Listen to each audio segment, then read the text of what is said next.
আজকে রবিবার, আজ দুপুরে রান্না হচ্ছে আমাদের রুই ভাপা। সর্ষে দিয়েই হচ্ছে, খুব হালকা করে, কারণ প্রচুর গরম পড়েছে। আর এদিকে ওই মাছের মাথাটাই আমরা ভেজে নিচ্ছি, কারণ মাছের মাথাটা দিয়ে আমরা লাউ বানাবো।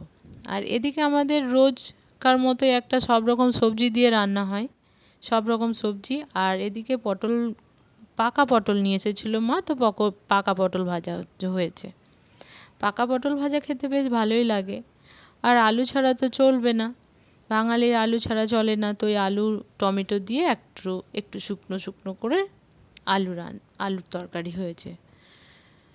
আর লাউ নিরামিষ করে হচ্ছে কিছুটা, কারণ মা বৈশাখ মাসে নিরামিষ খায়।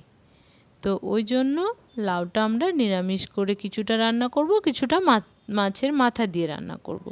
তো এখন হচ্ছে আমাদের নিরামিষ লাউ দুজন খাবে, তো সবাই খেতে পারে না মাছের মাথা দিয়ে। এদিকে আমার ডাল রান্নাও হয়ে গেছে।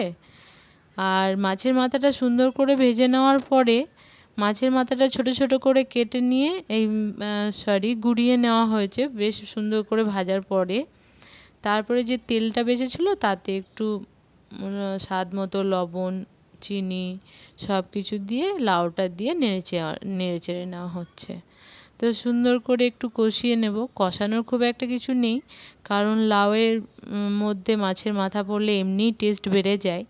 তো লাউ দুপুরে গরম ভাতের সাথে লাউ দিয়ে মাছের মাথা ভালোই লাগবে, এটা দিয়েই ভাত খাওয়া হয়ে যাবে।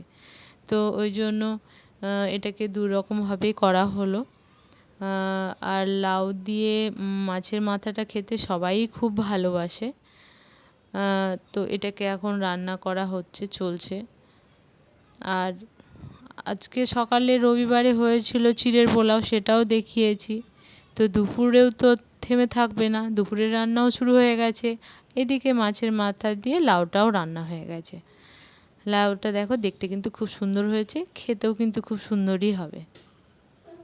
তো চলো, এইবার আমি কিন্তু থালে সব খাবার বেড়ে নিয়েছি। চলো এবার আমি খেতে বসবো, তোমরাও খেয়ে নাও।